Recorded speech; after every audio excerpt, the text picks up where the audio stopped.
OBC जनगणनेसाठी बीडमध्ये विचारमंथन, जनआंदोलन अधिक तीव्र करण्याचा निर्धार.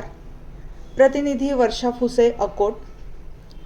बीड येथे ओबीसी जनगणनेच्या मागणीला अधिक बळ देण्यासाठी आयोजित करण्यात आलेल्या ओबीसी जनगणना चर्चासत्राला राज्यभरातील ओबीसी चळवळीतील प्रमुख पदाधिकारी, सामाजिक कार्यकर्ते आणि विविध संघटनांच्या प्रतिनिधींनी उत्स्फूर्त प्रतिसाद दिला. ओबीसी जनगणना झाल्याच पाहिजे या एकमुखी घोषणेसह उपस्थितांनी केंद्र व राज्य सरकारने लवकरात लवकर ओबीसी जनगणना करण्याची मागणी केली. या चर्चासत्रात ओबीसी समाजाची अचूक लोकसंख्या, शैक्षणिक, सामाजिक व आर्थिक स्थितीची अधिकृत माहिती उपलब्ध होण्यासाठी जातनिहाय जनगणना आवश्यक असल्याचे मत वक्त्यांनी व्यक्त केले. ओबीसी समाजाच्या हक्काचे आरक्षण, योजनांचा योग्य लाभ आणि धोरणात्मक निर्णयांसाठी जनगणना अत्यंत महत्त्वाची असल्याचेही यावेळी अधोरेखित करण्यात आले. बैठकीत पुढील आंदोलनाची दिशा, जनजागृती अभियान आणि राज्यभर संघटनात्मक पातळीवर जनआंदोलन अधिक प्रभावी करण्याबाबत सविस्तर चर्चा झाली. ऊठ ओबीसी जागा हो, संघर्षाचा धागा हो या घोषणांनी सभागृह दणाणून गेले. कार्यक्रमात विविध जिल्ह्यातील पदाधिकारी, सामाजिक कार्यकर्ते आणि ओबीसी समाजाचे मोठ्या संख्येने प्रतिनिधी उपस्थित होते. ओबीसी जनगणना ही समाजाच्या न्याय हक्काची मागणी असून ती पूर्ण होईपर्यंत संघर्ष सुरूच राहील असा निर्धार यावेळी व्यक्त करण्यात आला. घोषणा द्यायची, भूक लागली तरी जेवणाची व्यवस्था केलेली आहे. पुन्हा आपली बॅटरी लो व्हायला नको असं काही प्रश्न पडू देऊ नका. एकच पर्व, एकच पर्व. अरे ऊठ ओबीसी जागा हो, ऊठ ओबीसी जागा हो,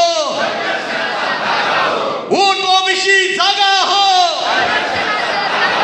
ऊठ ओबीसी जागा हो. लाड ओबीसी, लाड ओबीसी लाड, लाड ओबीसी लाड, लाड ओबीसी लाड. जो ओबीसी की बात करेगा, जो ओबीसी की बात करेगा, जो ओबीसी की बात करेगा, जो ओबीसी को टकराएगा, जो ओबीसी को टकराएगा, जो ओबीसी को टकराएगा. हर जोर जुल्म के टक्कर में संघर्ष हमारा नारा है. हर जोर जुल्म के टक्कर में संघर्ष हमारा नारा है. हर जोर जुल्म के टक्कर में संघर्ष हमारा नारा है. थँक्यू. मध्ये सहभागी झालेले सर्व मान्यवर आणि वेगवेगळ्या समाज संघटनांचे पदाधिकारी, समाज बांधव, ओबीसी बांधव या सर्वांचं पुनश्च एकदा मनापासून स्वागत करतो. या चर्चासत्रामध्ये अनेक संघटनांच्या वतीनं अनेक जणांना या ठिकाणी व्यक्त होताना अनेक उपयुक्त सूचना या ठिकाणी केलेल्या आहेत. त्या सर्वांचंच मी मनापासून आभार मानतो. मी दिलगिरी व्यक्त करतो. मला माहीत आहे या सभागृहामध्ये इथं उपस्थित असलेल्या निम्म्याहून अधिक लोकांना बोलण्याची संधी मिळू शकलेली नाही. आमचे बापूराव भालेकर बोलणार होते, पण त्यांनी एकूण वेळेचं, मामा तुम्ही बोलू शकता, पण एकूण साऱ्या वेळेचं बंडूजी खांडेकर वगैरे हे सारे माणसं बोलणारे, पण हे वेळेअभावी सर्वांना शक्य नाही. आणि आपण ज्या मान्यवरांना बोलवलंय त्यांचं मार्गदर्शनही आपल्याला या निमित्तानं इथं ऐकायचं आहे, कारण आपल्या पुढच्या चळवळीला दिशा देणारं, प्रेरणा देणारं त्यांचं ते मार्गदर्शन असणार आहे. बंधूंनो, आज या निमित्तानं या ओबीसी आरक्षणाच्या संदर्भामध्ये, ओबीसी जनगणनेच्या संदर्भामध्ये आपण ही सुरुवात केलेली आहे. बालासाहेब बोलताना बोलले की आता मी या ठिकाणी आपण सुरुवात केलेली आहे, पण आपण सर्वांनी एक संकल्प आणि एक प्रतिज्ञा करायची की प्रकाशदादा, ही फक्त केवळ सुरुवात करायची आणि सोडून द्यायचा भाग ठरता कामा नये. ही सुरुवात आहे.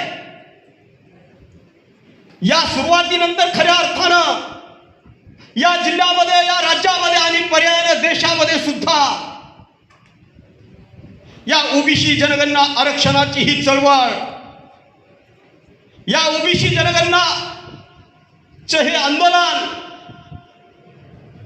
हे संपूर्ण देशामध्ये पेटलं पाहिजे. आणि त्याचं मूळ हे या बीड जिल्ह्यामध्ये सुरू झालेल्या चर्चासत्रात होतं.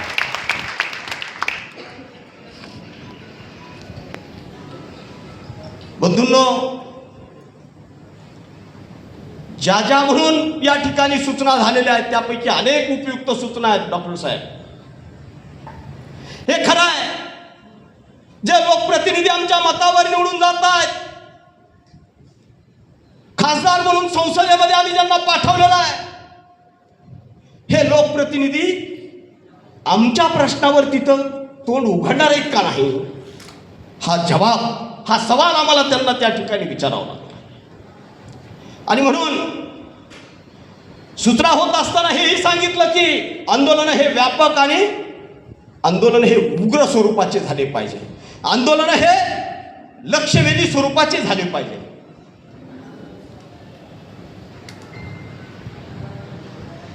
आणि तशाच दिशेनं किंवा त्या धर्तीनं आपल्याला काम करावं लागणार आहे. आपण एक कॉल या ठिकाणी सर्व राज्यातल्या ओबीसीच्या आपल्या वेगवेगळ्या संघटनांना आपण देऊया. मी जाणीवपूर्वक तुमच्या परिचय पत्रामध्ये तुमच्या जिल्हा प्रदेश अध्यक्षांचं नाव सुद्धा विचारलेलं आहे. त्याच्या मागचा हेतू आहे की आज ज्या पद्धतीनं बीड जिल्ह्यामध्ये ही परिषद किंवा हे चर्चासत्र झालं आहे, ज्या पद्धतीनं बीड जिल्ह्यापासून हे आता आंदोलन सुरू होणार आहे, हे आंदोलन राज्यातल्या प्रत्येक जिल्ह्यामध्ये झालंच पाहिजे.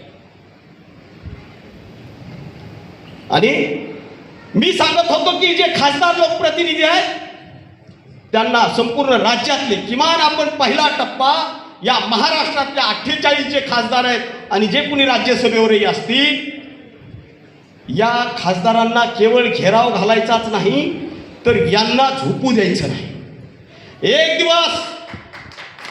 एक दिवस रात्री त्यांच्या घरासमोर जाऊन ढोल बडवून त्यांचं झोपमोड आंदोलन आपल्याला तिथं छेडावं लागणार आहे. या आंदोलनाच्या, या अधिवेशनाच्या पूर्वी, संसदेचं जे सेशन आता लवकरच सुरू होत आहे, याच्या पूर्वी आणि त्याची सुरुवात आपण बीडपासून करू. बीडचे जे खासदार आहेत त्या बीडच्या खासदाराच्या त्या ठिकाणी निवासस्थानाच्या समोर आपण ही जी आपली ही सारी फलटण आहे, आपण सर्वजण ढोल ताशे घेऊन त्या ठिकाणी जाऊयात आणि त्यांना बजवून सांगूयात की आमची भाषा तुम्हाला त्या ठिकाणी करावं लागणार आहे. आणि हीच सुरू, हेच टप्प्याटप्प्यानं प्रत्येक बीडचं पाहून परभणीमध्ये घडत, परभणीचं पाहून नांदेडमध्ये घडत, नांदेडचं पाहून गडचिरोलीमध्ये घडत, गडचिरोलीचं पाहून चंद्रपूरमध्ये ठरत. हा वनवा ज्याला म्हणतो आपण, तो वनवा त्या अर्थानं संपूर्ण महाराष्ट्रामध्ये पसरू शकतो. पहिला टप्पा आपलं आंदोलन आणि जनजागरण आहे. ही जनजागरणाची बैठक आहे.